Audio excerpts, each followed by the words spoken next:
Hello दोस्तों, कैसे हो आप सभी का ताल लर्निंग इंस्टीट्यूट TLI में स्वागत है। सिंधु घाटी इतिहास में हम देख रहे हैं सिंधु घाटी सभ्यता के बारे में। काल नगर नियोजन तक देख लिए, आज आगे देखेंगे राजनैतिक संगठन। सिंधु घाटी सभ्यता का राजनैतिक संगठन का कैसा था। हड़प्पा कालीन राजनैतिक व्यवस्था के बारे में कोई वास्तविक जानकारी हमें प्राप्त नहीं होती। कोई वास्तविक स्वरूप कैसा था। जो इतिहासकार हैं अपने अलग अलग मत बताते हैं।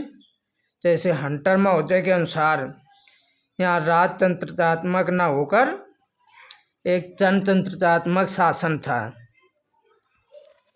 और व्हीलर महोदय के अनुसार मत माध्यम वर्गीय जनतंत्रात्मक शासन व्यवस्था थी और धर्म के महत्व को स्वीकार है इन्होंने। इनके अनुसार यहाँ धर्म के अच्छे खासी बोलबाला था।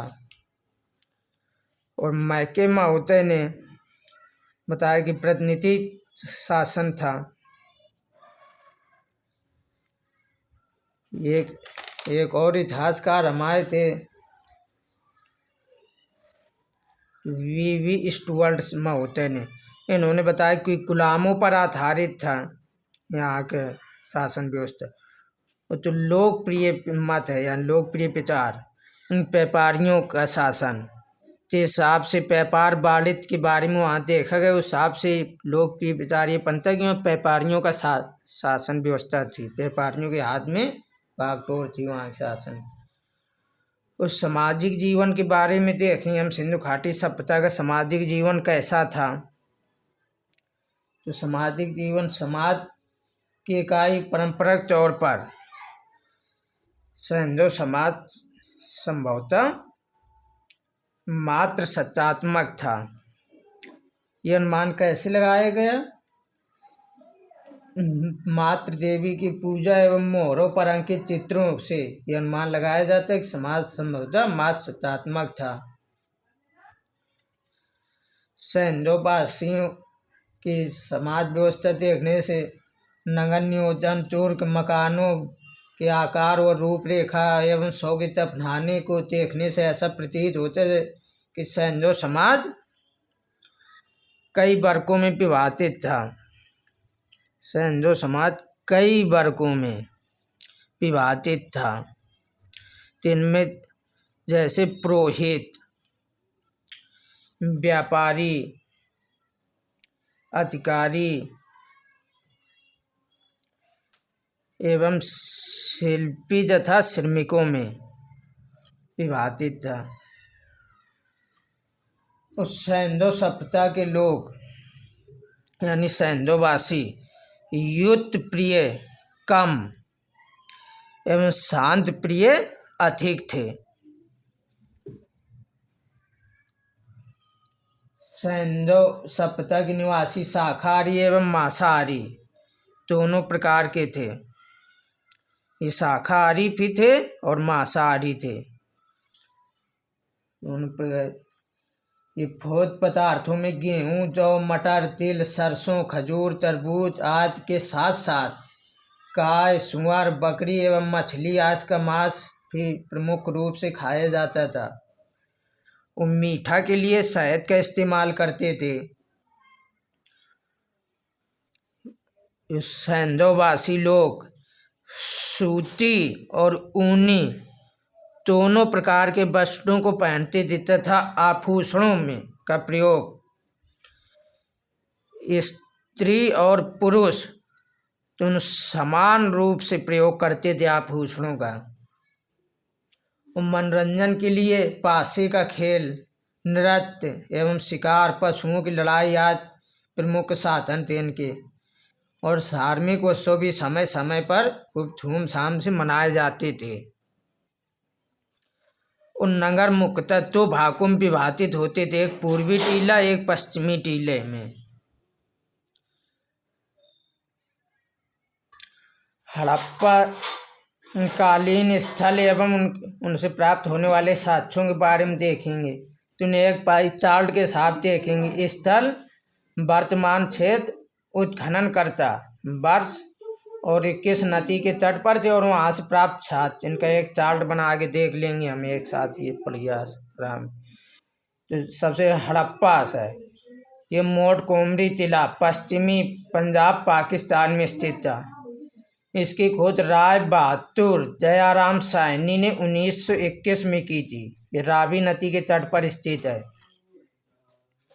यहाँ से अन्नाकार मछुआरे का चित्र तथा कांस्य तट पर प्राप्त हुआ है।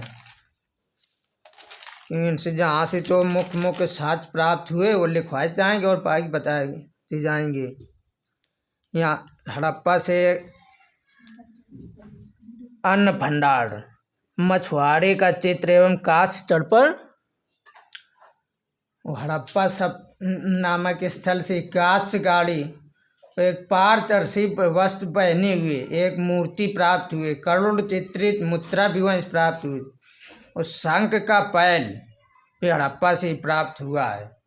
मोहन जोदड़ो से ये लरकाना जिला सिंध प्रांत पाकिस्तान में स्थित है। इसकी खोज राखलदास बनर्जी ने 1922 में की थी। इस सिंधु नदी के तट पर स्थित है। यहाँ से विशाल स्नानागार महाविद्यालय एवं पुरोहित का आवास 16 मकानों का बैरक कांस्य निर्मित नंग महिला मूर्ति प्राप्त हुई। दाढ़ी वाली पुजारी की मूर्ति प्राप्त हुई यहाँ से। और मोहन जोदड़ो से एक श्रृंगी पशु वाली मुद्रा भी प्राप्त हुई है। अगला स्थल लोथल अहमदाबाद में गुजरात राज्य के अहमदाबाद में स्थित है। इसकी खोज रंगनाथ राव ने की थी। पहले इसकी खुदाई हुई थी 1955 में, दोबारा 1962 में खुदाई हुई इसकी। भोकवा नदी के तट पर स्थित है। यहाँ से कोतीवाड़ा यानी बंदरगाह हाथी दांत एवं 3 युग्मित समाधियाँ प्राप्त हुई हैं।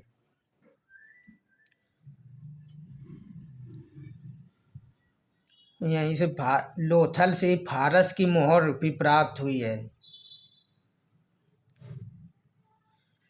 फारस की मोहर वृत्ताकार तथा चौकोर अग्नि पेटिकाएँ भी लोथल से उनमें देखने को मिलती हैं। अगला स्थल देखते तनहुदड़ो सिंध प्रांत पाकिस्तान में स्थित है। इसकी खोज आर्नेस्ट मैके व N.G. मजूमदार नानी गोपाल मजूमदार ने की थी 1931 में सिंधु नदी के तट पर। यहाँ से मनके बनाने का कारखाना श्रृंगार साधन जितने भी श्रृंगार के साधन लिपस्टिक पाउडर कंघी काजल सभी यहीं प्राप्त हुई। वृत्ताकार ईंट के साथ, जबकि हमने कल नगर नियोजन पढ़ाया था ईंट घनाभकार थी जिसकी लंबाई चौड़ाई ऊंचाई का अनुपात 4:2:1 बताया था। जबकि यहाँ से वृत्ताकार ईंट प्राप्त हुई है। और बिल्ली का पीछा करते हुए कुत्ते के साथ, कहीं कहीं में लिखा में खरगोश का पीछा करते हुए कुत्ते के साथ, बात एक ही है। अगला स्थान देखेंगे हम कालीबंगा कहाँ स्थित है? हनुमानगढ़ राजस्थान में।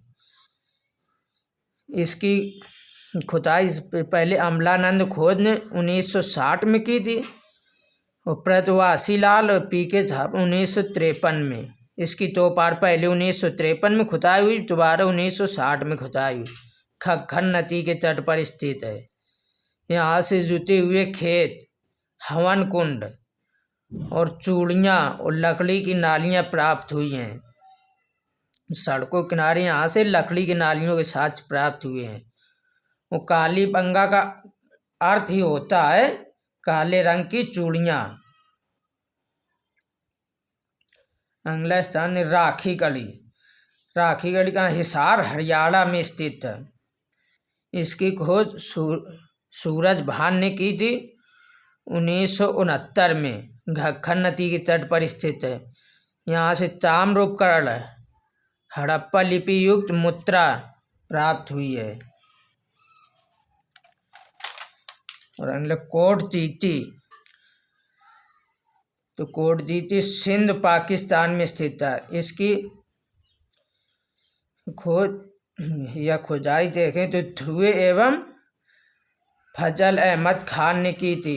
ध्रुवे ने 1935 में, फजल 1955 में सिंधु नदी के तट पर स्थित। यहाँ से किलेबंदी की कोई साक्ष्य प्राप्त नहीं हुए। बनावली हिसार हरियाणा में स्थित था। इसकी RS पिस्ट रविंद्र सिंह बिष्ट ने खोज की थी 1973 में सरस्वती नदी के तट पर। यहाँ मिट्टी का हल, सड़क पर बैलगाड़ियों के पहिए के साक्ष्य प्राप्त हुए। यहाँ से अगला स्थल देखेंगे हम रोपड़। तो रूपनगर पंजाब में स्थित था। इसकी खोज यज्ञदत्त शर्मा ने की थी 1955 में सतलज नदी के तट पर स्थित था। यहाँ से तांबे की कुल्हाड़ी प्राप्त हुई है। रंगपुर काठियावाड़ गुजरात में स्थित था। इसकी भी RS पिस्ट ने खोज की। रंगपुर की SR राव ने खोज की थी 1954 में। ये मातर या भातर नदी के तट पर स्थित। यहाँ से ज्वार बाजरा एवं धान की फूसी के साक्ष्य प्राप्त हुए हैं। आलमगीरपुर UP के मेरठ जिले में स्थित।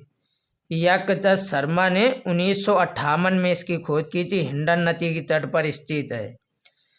मृत भांडों पर रंगीन चित्रकारी के साक्ष्य यहाँ से प्राप्त हुए हैं। सुदगांगेटोर बलूचिस्तान में स्थित। RL स्टाइल एवं ने 1927 में इसकी खोज की थी एवं जॉर्ज टेल्स ने 1965 में 2 बार इसकी भी खुदाई हुई। तस्क नदी के तट पर यहाँ से बेबीलोन से व्यापार के साक्ष्य प्राप्त हुए हैं। मांडा जम्मू में है, जम्मू एंड कश्मीर में अखनूर जिले में स्थित है।